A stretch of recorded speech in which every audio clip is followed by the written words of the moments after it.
The concept of Britain going around the world and destroying slavery, we got to kill that.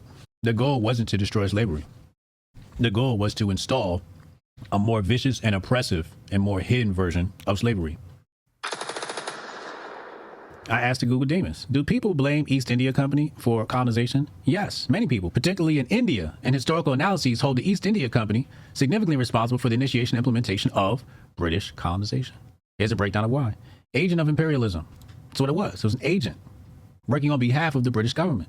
So the British government installs their people inside this corporation so the corporation can be the fall for what the British government was doing. The EIC began as a monopolistic trading body, but gradually became involved in politics, effectively acting as an agent of British imperialism in India from early 18th century to mid 19th century. The company was answerable only to its shareholders, leading to policies focused purely on profit and the rapid transfer of wealth to Britain. Its rule in regions like Bengal was characterized as a straightforward pillage, with officials accused of corruption and human rights violations to extract revenue.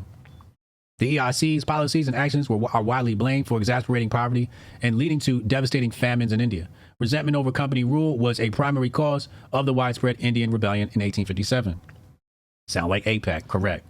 The scale of the rebellion and the evident mismanagement by the company led by the British Crown to dissolve EIC's government authority and take control of India in 1858, an event known as the British Raj.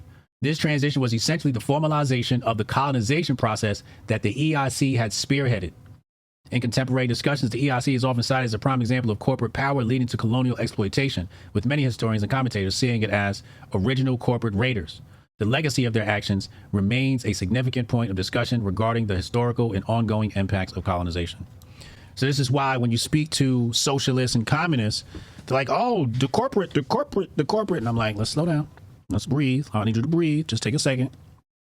The corporation is a tool.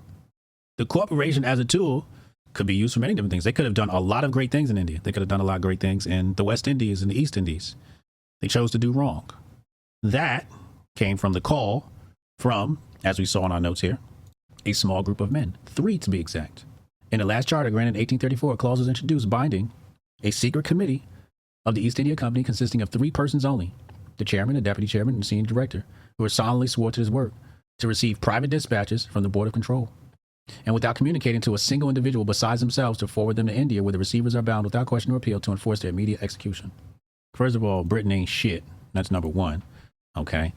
Number 2, Britain ain't shit. Number 3, Britain ain't shit. That's really the goal, to show you how everything that comes out of that bitch ain't shit. Secondly, to show you how the concept of Britain going around the world and destroying slavery, we got to kill that. The goal wasn't to destroy slavery. The goal was to install a more vicious and oppressive and more hidden version of slavery. You never heard that argument before? Oh yeah, white people say that shit all the time. Woke right, all the intellectuals, like when black people. So that argument comes up during reparations. When black people talk about reparations, they'll say the Africans sold you. We were trying to free you. We being the aristocracy of England. And I'm like, no. What you were doing was you were destabilizing regions. You were colonizing and installing a new and oppressive version of slavery, a more vicious one. You know what I'm saying? Because everybody else's version of slavery, you buy a slave, you got to feed that motherfucker. You got to feed him, you got to clothe him. If he's sick, you got to take care of him. The British version was, no, I'm gonna just work this nigga to death till he die. I'm gonna take one group of people, make them the overseer, work the population to death, and then once that population dies out, the people that were the overseer, I'm gonna find a new overseer for them, and I'm gonna work them to death until they die, in order to extract as much capital as possible. Because if I have to take care of my slaves, it's cutting into the profits, like dude was saying about Adam Smith, Wealth of Nations. Right? Like you see 2 factions. First thing you send in your missionaries. That's why you got to read Destruction of Black Civilization. You send in your missionaries, right? Your missionaries are your spies. So all your missionaries come in, they carry the Bible, but they're really spies, right? And then they report back and they say, yo, these 2 tribes are at war. This is the stronger tribe, and these are the details. If we support this tribe, we can take over the whole country. So they come in and they bribe people on the winning side, or could be winning side. They bribe them, they arm them, and then, yeah, take over.